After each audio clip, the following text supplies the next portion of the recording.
Together, growing in faith, changing communities. Kanje sibazamfisa sibuke isiphendulo. Barifuna sibuke leli verse elisihlabelelo sokuphendula. Oh, that today you will listen to his voice, harden not your heart.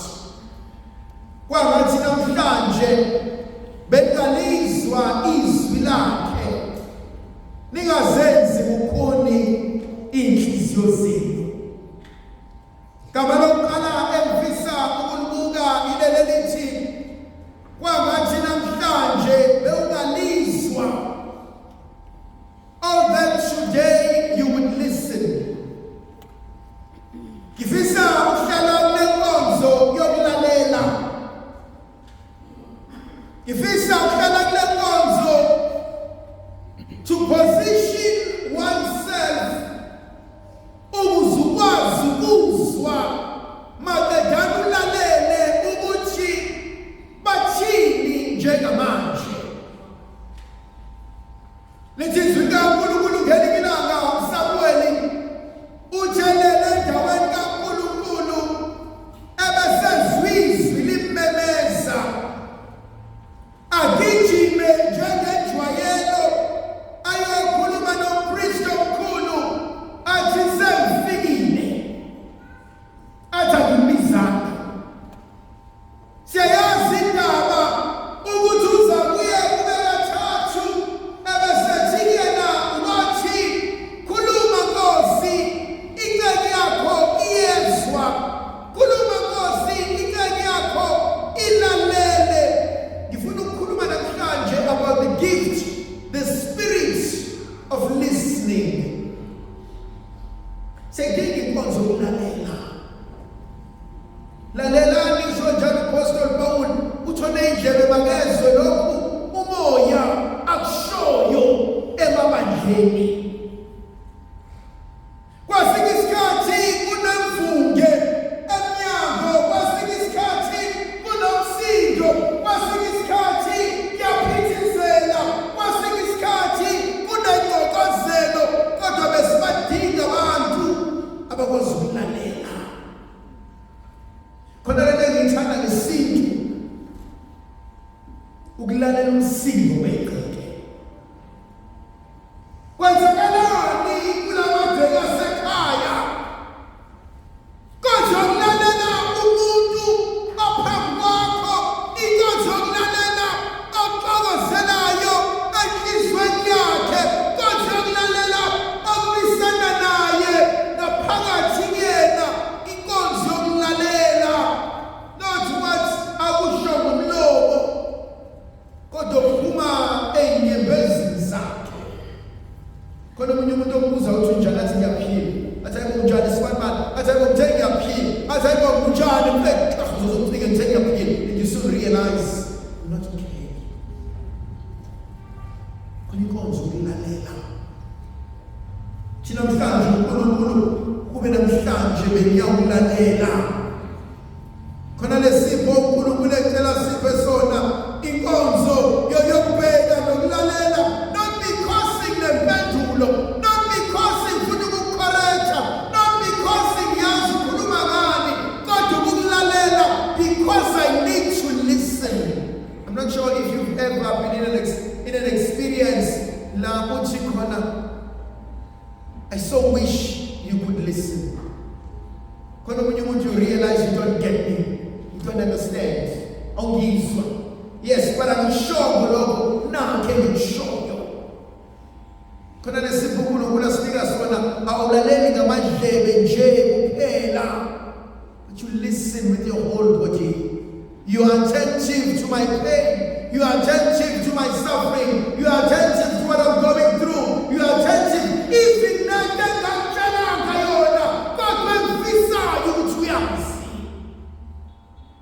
Khona abanye abantu so is such a good listener.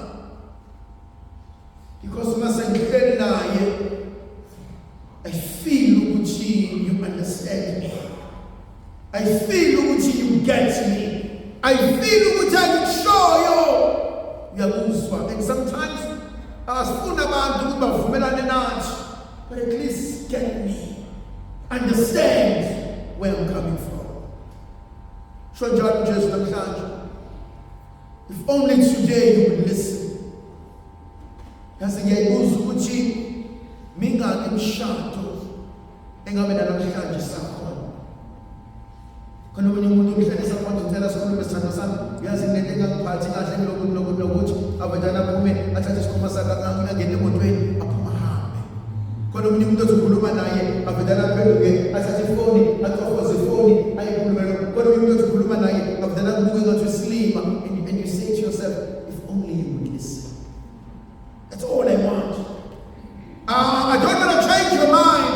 I don't want you to agree with me. I only need you to make me realize ukuthi engikhulumayo, engicabangayo angihlali. Konke ukulalela.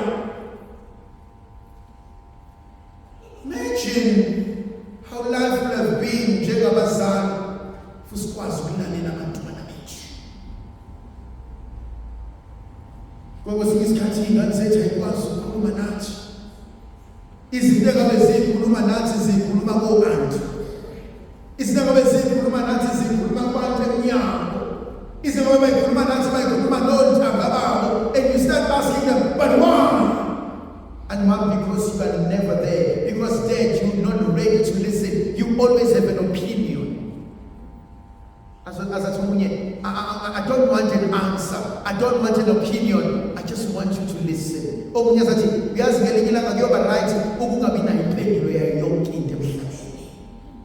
Just listen. So sometimes I wonder,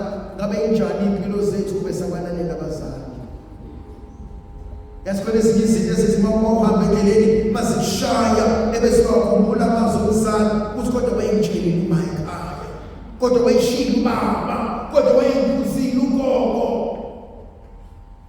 Khona inkonzo ebalulekile, only if you were to listen. Now we put all that today you will listen to his voice. Oh, kube namhlanje benyamulizwa izwi lakhe.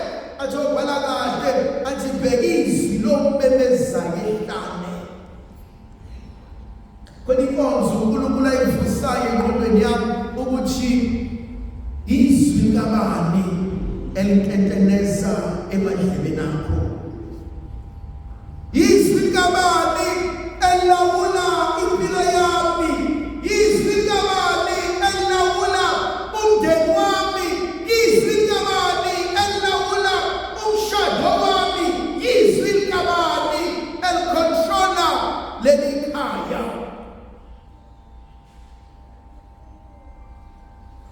Who is behind my action? Khona omunye umuntu okwenze into realize ukuthi yazi usibani banike lento siyenze usibani bani la ekhaya. Bebese uyambuza ukuthi wesibani bani lento ithathe athi hayi umbuza athi ayilungile ngithole usibani bani, and you soon realize ukuthi lona ulalela izwi lo sibani bani rather than elala endlini.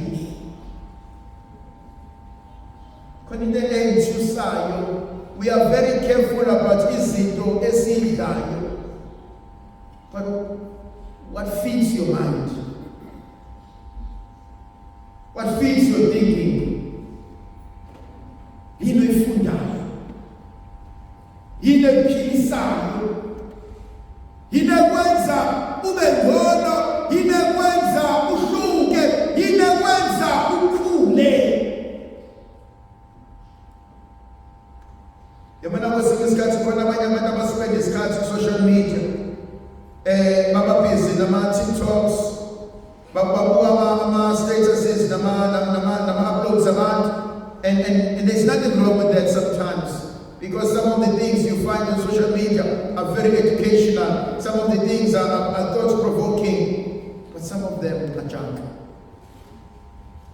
Umuntu ethi hey mina mangasalala mina ngiyahlala nje nomu 3 hours emphethe ngihlekela nje social media. That's fine if you are stressed, but if you do that every day, every month, every year, then what is feeding your mind? Oh, that today if you listen to his voice, the third word, harden not your heart. Ningazenzi kukhona inhliziyo zenu. Thandaza ngikhona le nkonzo uNkulunkulu ayivusa enhlizweni yami. You don't need to be stubborn all the time.